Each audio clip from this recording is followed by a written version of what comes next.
ओम शांति। आज की मुरली है 31 दिसंबर 2007 की। आज की मुरली में बाबा कह रहे हैं कि अब ये नए वर्ष पर चली हुई मुरली है रात्रि को। तो बाबा कह रहे हैं भी नए वर्ष लग रहा है तो इसमें हमें क्या करना है, अखंड और निर्विघ्न योगी और महादानी बनना है। अखंडी निर्विघ्न और अखंडी महादानी और अखंडी योगी। अखंड बोला है बाबा ने कि कोई भी खंडित नहीं होना चाहिए और सदा भी सफलता मूर्त बनना है। तो इसके लिए बाबा कह रहे हैं भी नए साल में लोग कहते हैं कुछ ना कुछ करेंगे, तो इस वर्ष हमें क्या करना है बाबा के बच्चों को। तो बाबा ने जो भी हमें खजाने दिए हैं, श्वास, समय, संकल्प, उनको सेवा में लगाना है। विशेष यही बाबा कह रहे हैं। तो मुरली का टाइटल है नए वर्ष में अखंड महादानी, अखंड निर्विघ्न, अखंड योगी और सफलता मूर्त बनना है। आज बाप दादा अपने सामने डबल सभा को देख रहे हैं। एक तो साकार में सम्मुख बैठे हैं, दूसरे दूर भी बैठे दिल के समीप दिखाई दे रहे हैं। डबल सेवा सभा कौन सी है? एक तो जो सामने साकार है और एक जो दूर बैठे भी दिल के समीप है। दोनों सभाओं की श्रेष्ठ आत्माओं के मस्तक में आत्मदीप चमक रहा है। कितना सुंदर चमकता हुआ नजारा है। इतने सब एक संकल्प, एक रस स्थिति में स्थित परमात्म प्यार में लवलीन एकाग्र बुद्धि से स्नेह में समाये हुए कितने प्यारे लग रहे हैं।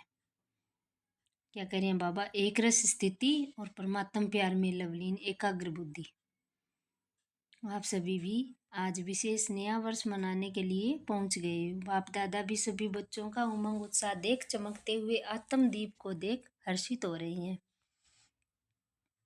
आज का दिन संगम का दिन है। एक वर्ष की पुराने की विदाई है और नए वर्ष की बधाई होने वाली है। नया वर्ष अर्थात नया उमंग और उत्साह, स्व परिवर्तन का उमंग है। सर्व प्राप्तियों को स्वयं में प्राप्त देख दिल में उत्साह है। दुनिया वाले भी ये उत्सव मनाते हैं, उनों के लिए एक दिन का उत्सव है और आप लक्की लवली बच्चों के लिए संगम युग का हर दिन उत्सव है, क्योंकि खुशी का उत्साह है।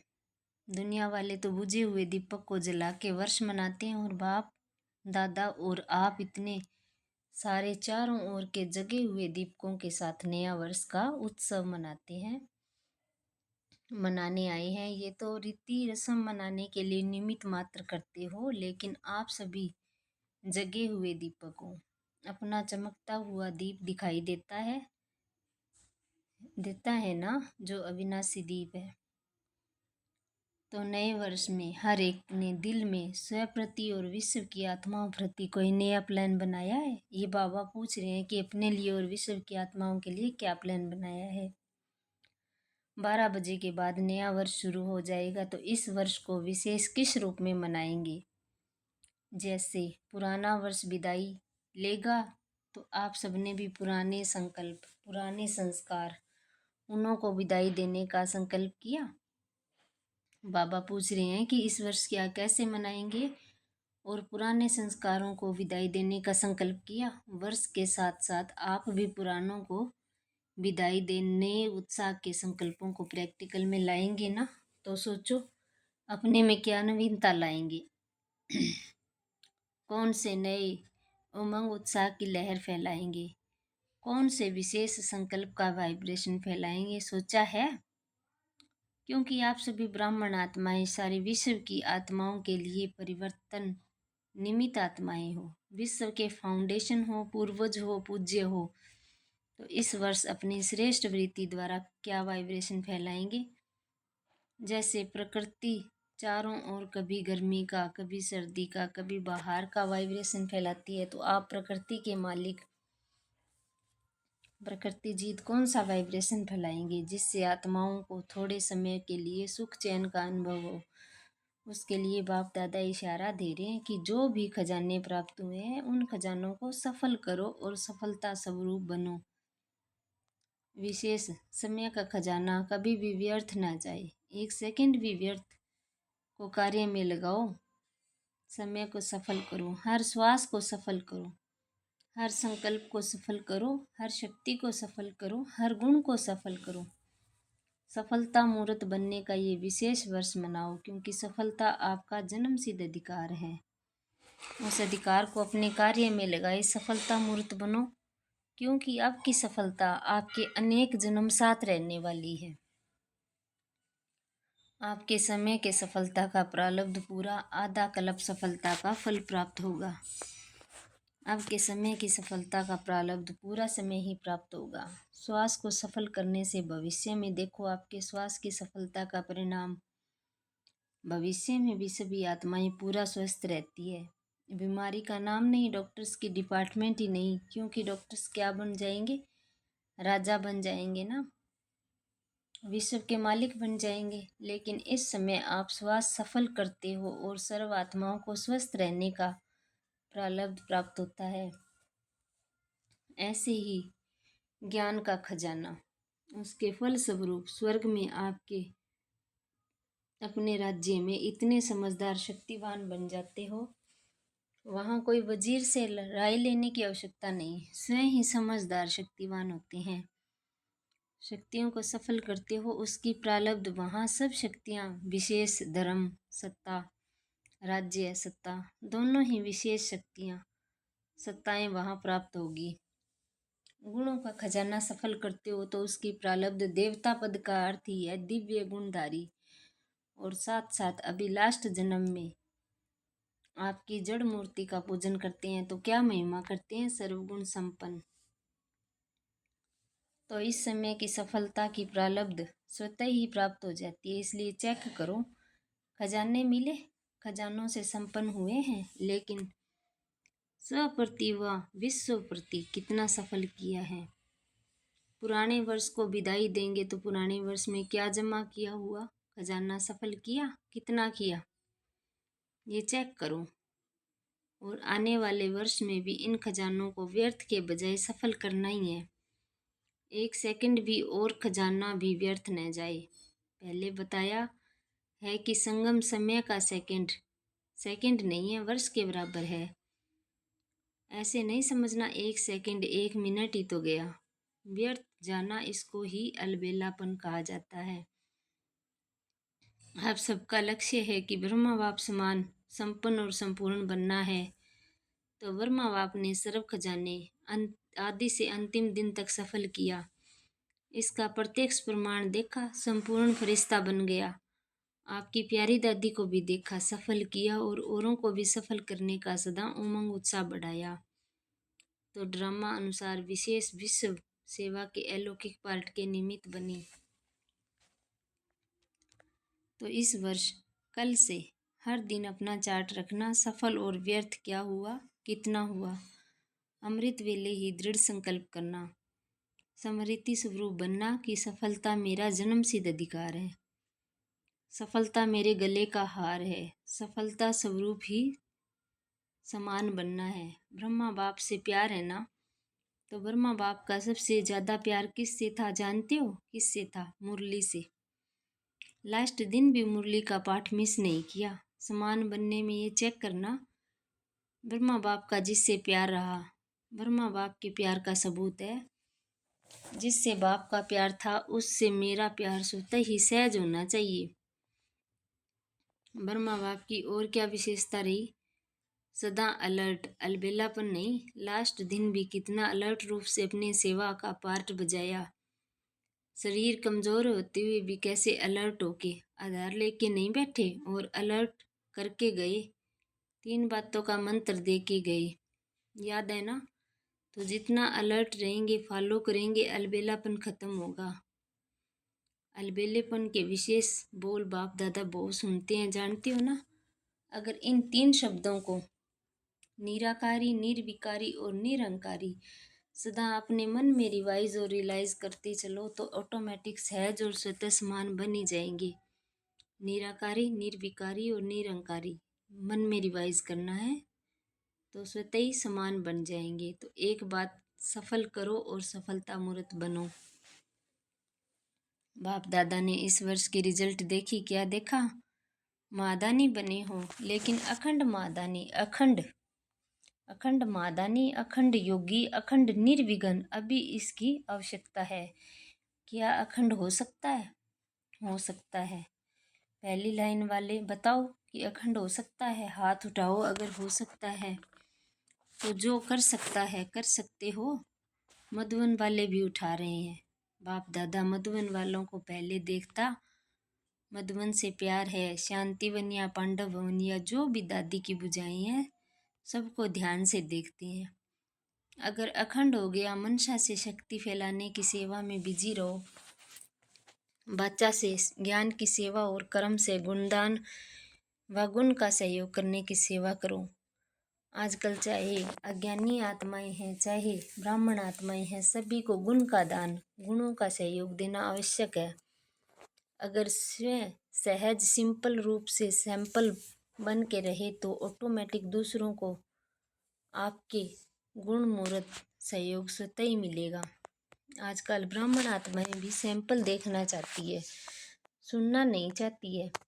आपस में भी क्या कहते हो कौन बना है तो प्रत्यक्ष रूप में गुण मूर्त देखना चाहते हैं।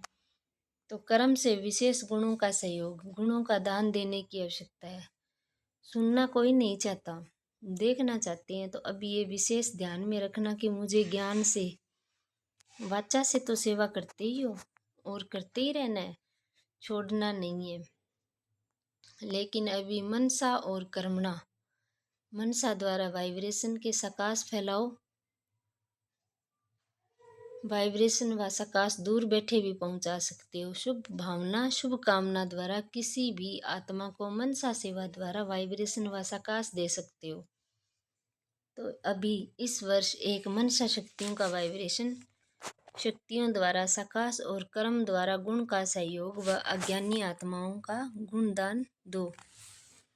अज्ञानी आत्माओं को गुणदान दो। नए वर्ष में गिफ्ट भी देते हैं ना, तो इस वर्ष स्वयं गुणमूर्त बन गुणों की गिफ्ट देना। गुणों की टोली खिलाते हो ना, मिलते हो तो टोली खिलाते हो ना। टोली खिलाने में खुश हो जाते हैं ना, तो कोई आत्माएं भगंती भी टोली को याद करते हैं और बातें भूल जाते हैं लेकिन टोली याद आती है। तो इस वर्ष कौन सी टोली खिलाएंगे?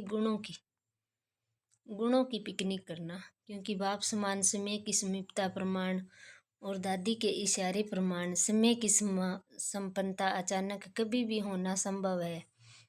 इसलिए बाप समान बनना है व दादी को प्यार का रिटर्न देना है। तो जो आवश्यकता है मनसा और कर्म द्वारा सहयोगी बनने की, कोई कैसा भी है ये नहीं सोचो ये बने तो मैं बनूं। नंबर 1 बनना है तो कभी ये नहीं सोचना कि ये बने तो बनूं। पहला नंबर तो बनने वाला बन जाएगा, फिर आपका नंबर तो दूसरा हो जाएगा। तो क्या आप दूसरा नंबर बनना चाहते हो कि पहला नंबर? वैसे अगर किसको कहो आप दूसरा नंबर ले लो तो लेंगे? सभी यही कहेंगे पहला नंबर लेना है। तो पहला निमित्त बनना है। दूसरे को निमित्त क्यों बनाते हो? अपने को निमित्त बनाओ ना। ब्रह्मा बाप ने क्या कहा? हर बात में खुद निमित्त बन के निमित्त बनाया। हे अर्जुन बन पार्ट बजाया। मुझे निमित्त बनना है, मुझे करना है। दूसरा करेगा मुझे देख के और करेंगे, और को देख मैं करूँगा नहीं, मुझे देख और करेंगे। यह ब्रह्मा बाप का पहला पाठ है। तो सुना क्या करना है? सफलता मूर्त अखंड दानी माया को आने की हिम्मत ही नहीं होगी। जब अखंड मादानी बन जाएंगे, निरंतर सेवादारी रहेंगे, बिजी रहेंगे, मन बुद्धि सेवादारी रहेगा तो माया कहाँ आएगी? तो अभी इस वर्ष क्या बनना है? सबका एक आवाज दिल से निकले। बाप दादा चाहता है वह क्या? No problem complete. प्रॉब्लम नहीं लेकिन कंप्लीट बनना ही है। दृढ़ निश्चय बुद्धि विजय माला के नज़दीक मन का बनना ही है। ठीक है ना? बनना है ना? मधुबन वाले बनना है। No complaint, no complaint. हिम्मत रखने वाले हाथ उठाओ। No problem. वाह, मुबारक हो, मुबारक हो, मुबारक हो। देखो, निश्चय का प्रत्यक्ष प्रमाण है रूहानी नशा। अगर रूहानी नशा नहीं तो निश्चय भी नहीं। फुल निश्चय नहीं है, थोड़ा बहुत है तो नशा रखो, क्या बड़ी बात है। कितने कल्प आप ही बाप समान बने हैं, याद है? अनगिनत बार बने हो। तो ये नशा रखो कि हम ही बने हैं, हम ही हैं और हम ही बार बार बनते रहेंगे। ये नशा सदा ही कर्म में दिखाई दे, संकल्प में नहीं, बोल में नहीं, लेकिन कर्म में। कर्म का अर्थ है चलन में, चेहरे में दिखाई दे। तो होमवर्क मिल गया, मिला ना। अब देखेंगे नंबर वार में आते हो या नंबर वन में आते हो। अच्छा, बाप दादा के पास कार्ड, पत्र, ईमेल, याद, प्यार कंप्यूटर द्वारा ही बहुत आए हैं, और बाप दादा दूर बैठे दिल तख्त नसीन बच्चों को हर एक को नाम सहित विशेष याद, प्यार और दिल की दुआएं सम्मुख इमर्ज कर दे रही हैं। बाप दादा जानते हैं प्यार तो हम सबको रहता ही है, और बाप दादा सदा अमृत वेले विशेष ब्राह्मण आत्माओं को याद ज्ञान का रिस्पॉन्स विशेष करता है, इसलिए कार्ड भी अच्छे अच्छे बनाए हैं। वह यहाँ स्टेज पर रखते हैं, लेकिन बाप दादा के पास तो वतन में पहुँचते हैं, पहले पहुँचते हैं। अच्छा, चारों ओर के चमकते हुए आत्मदीप बच्चों को सदा सफल करने वाले सफलता स्वरूप बच्चों को सदा अखंड महादानी, अखंड निर्विघ्न, अखंड ज्ञान और योग युक्त, सदा एक ही समय में तीन सेवा करने वाले, मनसा वाइब्रेशन द्वारा, वायुमंडल द्वारा, वाचा वाणी द्वारा, चलन और चेहरे द्वारा, कर्म द्वारा, तीनों सेवा एक ही समय इकट्ठा हो, तब आपका प्रभाव अच्छा कहने वाले नहीं, लेकिन अच्छा बनने वालों के ऊपर पड़ेगा। तो ऐसे अनुभवी मुहूर्त द्वारा अनुभव कराने वाले बच्चों को बाप दादा का नए वर्ष के लिए पदम पदम गुणा याद, प्यार और दुआएं, और दिल का तख्त सदा तख्त नसीन बनाने वाला है। इसलिए चारों ओर के बच्चों के जो सम्मुख हैं वह दूर बैठे हैं, दिल तख्त पर हैं। सभी को नाम और विशेषता सहित याद, प्यार और नमस्ते। अच्छा, जो पहली बार आए हैं वह उठकर खड़े हो जाओ, हाथ हिलाओ। देखो आधा क्लास पहली बार ही आया है, पीछे वाले हाथ हिलाओ। दिखाई दे रहा है टीवी में, बहुत है। अच्छा, पहली बार ही आने वालों को बाप दादा की बहुत बहुत दिल से मुबारक भी है, और दिल का याद प्यार भी। जैसे अभी आए हो तो अभी के आने वालों को बाप दादा का वरदान है अमर भव। वरदान है गलानी करने वालों को गुण माला पहनाने वाले इष्ट देव महान आत्मा भव। जैसे आजकल आप विशेष आत्माओं का कोई स्वागत करते हैं, गले में स्थूल माला डालते हैं, तो आप डालने वाले के गले में रिटर्न कर देती हो। ऐसे गलानी करने वालों को आप गुण माला पहनाओ तो वह स्वतः ही आपको गुण माला रिटर्न करेंगे, क्योंकि गलानी करने वाले को गुण माला पहनाना अर्थात जन्म जन्म के लिए भगत निश्चित कर देना। ये देना ही अनेक बार का लेना हो जाता है। यही विशेषता इष्ट देव महान आत्मा बना देती है। यानी कोई गलानी भी करता है उनको भी गुणों का दान देना है। स्लोगन है अपनी मनसा वृत्ति सदा अच्छी पावरफुल बनाओ तो खराब भी अच्छा हो जाएगा। व्यक्ति सारे हैं कितना भी कार्य की ओर, कितना भी कार्य की चारों ओर की खींचातान हो, बुद्धि सेवा के कार्य में अति बिजी हो, ऐसे टाइम पर अशरीरी बनने का अभ्यास करके देखो। जब ज़्यादा सेवा आई हो तो अशरीरी बनने का अभ्यास करके देखो। यथार्थ सेवा का कभी बंधन नहीं होता, क्योंकि योग युक्त युक्ति युक्त सेवाधारी सदा सेवा करते भी उपराम रहते हैं। ऐसे नहीं कि सेवा ज़्यादा है इसलिए अशरीरी बन नहीं सकते। याद रखो, मेरी सेवा नहीं बाप ने दी है तो निर्बंधन रहेंगे। अच्छा, ओम शांति।